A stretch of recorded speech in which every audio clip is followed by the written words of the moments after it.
ஒரு அழகான கிராமம் இருந்தது. அந்த கிராமத்தில் சாந்தா, கோமதி அப்படின்னு மாமியார் மருமக வாழ்ந்துட்டு வந்தாங்க. சாந்தா அம்மாவுக்கு ஒரு பையன் இருந்தான். கல்யாணம் ஆன கொஞ்ச நாள்லயே அவன் இறந்து போயிட்டான். அவனுக்கு சொந்தமாக ஒரு ஃப்ரைட் ரைஸ் கடை இருந்துச்சு.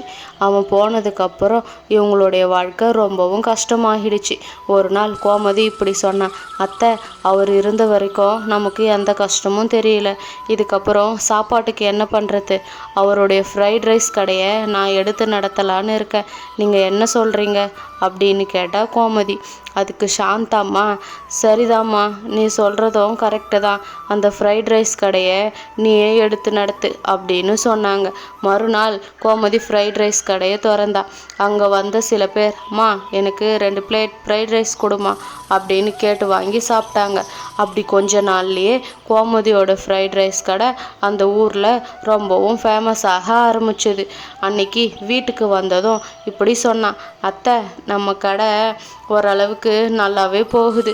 கொஞ்சம் பேர் வந்து ஃப்ரைட் ரைஸை சாப்பிட்றாங்க அப்படின்னு சொன்னான். அதுக்கு சாந்தம்மா, சரிம்மா, இப்போ தானே ஆரம்பிச்சிருக்கோம், போக போக எல்லாம் சரியாகிடும் அப்படின்னு சொன்னாங்க. அதுக்கு கோமதி இப்படி சொன்னான், அத்தை, நான் நம்ம கடையில் நாளையிலிருந்து ஃப்ரைட் ரைஸ் கூட சாஸையும் சேர்த்து கொடுக்கலான்னு இருக்கேன். அதுக்கப்புறமா ஒரு பிளேட் சிக்கன் ரைஸ் 100 ரூபாய்க்கு கொடுக்கலான்னு இருக்கேன். அப்படி செஞ்சால் நமக்கு கொஞ்சம் லாபம் கிடைக்கும் இல்லை அத்தை அப்படின்னு சொன்னால் கோமதி. மறுநாள் காலையில் தான் அத்தைக்கிட்ட இப்படி கேட்டான், அத்தை, நீங்களும் என் கூட கடைக்கு வர முடியுமா? தப்பாக நினச்சிக்காதீங்க, கூட்டம் ரொம்ப அதிகமாக இருக்குது, சமாளிக்க முடியல அப்படின்னு சொன்னான். அதுக்கு சாந்தம்மா, என்னம்மா கோமதி இப்படி கேட்டுட்ட? நான் உனக்கு உதவி செய்யாமல் வேற யாருக்கு உதவி செய்ய போகிறேன்? வா, நம்ம 2 பேருமே சேர்ந்து ஃப்ரைட் ரைஸ் கடையை நடத்தலாம் அப்படின்னு சொன்னாங்க. அப்பத்திலிருந்து சாந்தாம்மா ஃப்ரைட் ரைஸ் கடையை பார்த்துக்கிட்டா கோமதி மார்க்கெட்டுக்கு போய் தேவையான பொருட்களை வாங்கிட்டு வர ஆரம்பித்தா. சாந்தாம்மா ஃப்ரைட் ரைஸ் கடையை ரொம்ப நல்லாவே நடத்திக்கிட்டு வந்தாங்க. நிறைய பேர் வந்து ஃப்ரைட் ரைஸ்களை வாங்கி சாப்பிட ஆரம்பித்தாங்க.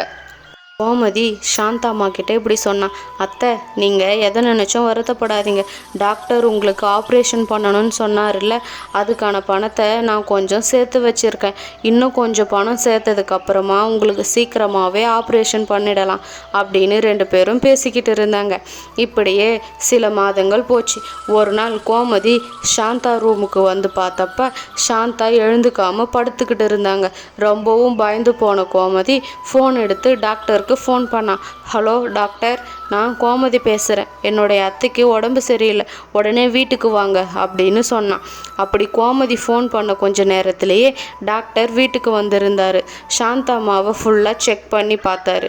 கொஞ்ச நேரம் போனதும் கோமதி கிட்டே இப்படி சொன்னார், அம்மாடி கோமதி, நான் தான் உங்ககிட்ட சொல்லியிருந்தேன்ல, உங்கள் அத்தைக்கு உடனே ஆப்ரேஷன் பண்ணணும், பணத்தை ரெடி பண்ணிவிட்டு ஹாஸ்பிட்டலுக்கு வாங்க அப்படின்னு சொன்னார். அன்றைக்கி நைட்டு கோமதி இப்படி யோசிச்சா, ஐயோ, அத்தைக்கு உடனே ஆப்ரேஷன் பண்ணணும்னு சொல்கிறாரு, நம்மக்கிட்ட அவ்வளோ பணம் இல்லையே, என்ன பண்ணுறது? அந்த கடவுள் தான் ஒரு வழியை காட்டணும் அப்படின்னு சொன்னான். கோமதி சாந்தா கிட்டே இப்படி சொன்னான், அத்தை, நீங்கள் இதுக்கப்புறமா கடைக்கு வர வேணாம். டாக்டர் உங்களை நல்லா ரெஸ்ட் எடுக்க சொல்லியிருக்காரு. அதனால் நான் தனியாகவே கடையை பார்த்துக்கிறேன். நீங்கள் வீட்லேயே இருந்து நல்லா ரெஸ்ட் எடுங்க. என்னை பற்றி எதுவும் வருத்தப்படாதீங்க. நான் நைட்டு சீக்கிரமாகவே வந்துடுவேன் அப்படின்னு சொல்லிட்டு கோமதி ஃப்ரைட் ரைஸ் கடையை திறந்தா. ஐயா, அம்மா, வாங்க, என் கடையில் ஒரு பிளேட் சிக்கன் ஃப்ரைட் ரைஸ் 100 ரூபா தான். அது மட்டும் இல்லை, அது கூட நாங்கள் சாஸும் ஃப்ரீயாக கொடுக்குறோம். நீங்கள் ஒரு டைம் வாங்கி சாப்பிட்டு பாருங்கள். என் ஃப்ரைட் ரைஸோட ருசி உங்கள் எல்லாருக்கும் ரொம்பவும் பிடிக்கும் அப்படின்னு சொன்னான். அப்படி கொஞ்ச நேரத்துலேயே அங்கே நிறைய பேர் வந்து ஃப்ரைட் ரைஸ்களை வாங்கி சாப்பிட்டுக்கிட்டு இருந்தாங்க. அவங்க கடை நல்லா போய்கிட்டு இருந்துச்சு. அன்றைக்கி நைட்டு கோமதி இப்படி சொன்னான், அத்தை, நீங்கள் எதை நினச்சோம் வருத்தப்படாதீங்க. உங்கள் ஆப்ரேஷனுக்கான பணத்தை நான் கொஞ்சம் கொஞ்சமாக சேர்த்துக்கிட்டு வரேன். இன்னும் ஒரு 10 நாளில் நம்ம உங்களுக்கு ஆப்ரேஷன் செஞ்சிடலாம். நமக்கு அந்த கடவுள் நிச்சயம் உதவுவார். நீங்கள் எதை நினச்சும் வருத்தப்படாதீங்க அப்படின்னு சொல்லி கோமதி ஆறுதல் சொல்லிக்கிட்டு இருந்தா. அன்றைக்கி நைட்டு சாந்தா படுத்து தூங்கிட்டாங்க. ஆனால் கோமதிக்கு தூக்கமே வரலை. கடவுளே, அத்தைக்கிட்ட நாங்கள் வேற பணத்தை ரெடி பண்ணிட்டோன்னு சொல்லிட்டோம். நீ தான் எங்களுக்கு ஒரு நல்ல வழியை காட்டணும். அத்தைக்கு நல்லபடியாக ஆப்ரேஷன் முடியணும்.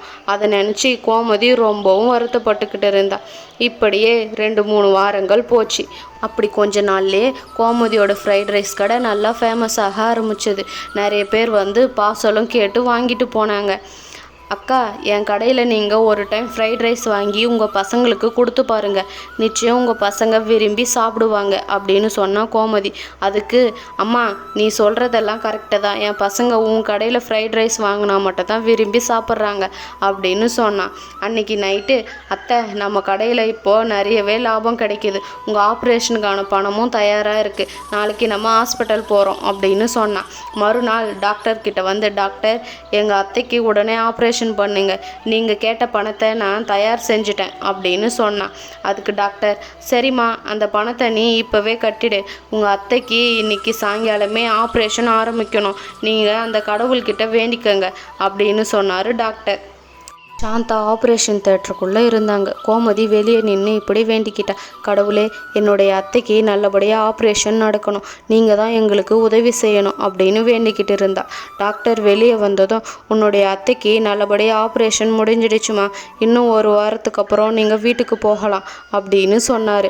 சாந்தாவை பார்த்ததும் கோமதி இப்படி சொன்னா, அத்தை நீங்கள் எதை நினச்சும் பயப்படாதீங்க, உங்களுக்கு ஆப்ரேஷன் நல்லபடியாக முடிஞ்சிடுச்சு, அந்த கடவுளுக்கு தான் நான் நன்றி சொல்லணும், இன்னும் 1 வாரத்தில் நம்ம வீட்டுக்கு போயிடலாம் அப்படின்னு சொல்லிக்கிட்டு இருந்தா. சாந்தா வீட்டுக்கு வந்ததும் இப்படி சொன்னாங்க, அம்மாடி கோமதி, என் பையன் இருந்தால் கூட என்னை இவ்வளோ நல்லா பார்த்துருக்க மாட்டான், நீ என்னை ரொம்ப பத்திரமா பார்த்துக்கிட்ட, உனக்கு ரொம்பவும் நன்றிம்மா அப்படின்னு சொன்னாங்க. கோமதி, அத்தை கடையை திறந்து 1 வாரம் ஆகுது, நான் போய் கடையை திறக்கிறேன், இல்லைனா வேறு கடையை தேடி போயிடுவாங்க அப்படின்னு சொல்லிட்டு கோமதி ஃப்ரைட் ரைஸ் கடையை திறந்தான். அந்த ஊர் மக்கள் கோமதியோட கடையில் வந்து ஃப்ரைட் ரைஸ்களை வாங்கி சாப்பிட்டுக்கிட்டு இருந்தாங்க. வியாபாரம் நல்லபடியாக போய்கிட்டு இருந்துச்சு. கொஞ்ச நாள் போனதும் சாந்தா பழைய மாதிரியே வந்து ஃப்ரைட் ரைஸ் கடையை பார்த்துக்கிட்டாங்க. கோமதி கடைகளுக்கு போக ஆரம்பித்தா. அப்படி கொஞ்ச நாள்லயே 2 பேரும் சேர்ந்து ஒரு பெரிய ரெஸ்டாரண்ட் ஆரம்பித்தாங்க. சாந்தா ரொம்ப சந்தோஷமாக அந்த கடையை நடத்திட்டு வந்தாங்க. அதில் வர பணத்தை வச்சு 2 பேரும் சேர்ந்து பெருசாக ஒரு வீடு கட்டி அவங்களுடைய வாழ்க்கையை ரொம்ப சந்தோஷமாக வாழ்ந்துட்டு வந்தாங்க. இந்த கதை உங்களுக்கு பிடிச்சிருந்தா மறக்காமல் நம்மளுடைய சேனலை சப்ஸ்கிரைப் பண்ணி பெல் ஐக்கானை கிளிக் பண்ணி ஹால்னு கொடுத்துக்குங்க. இன்னொரு கதையில் பார்க்கலாம். பாய்.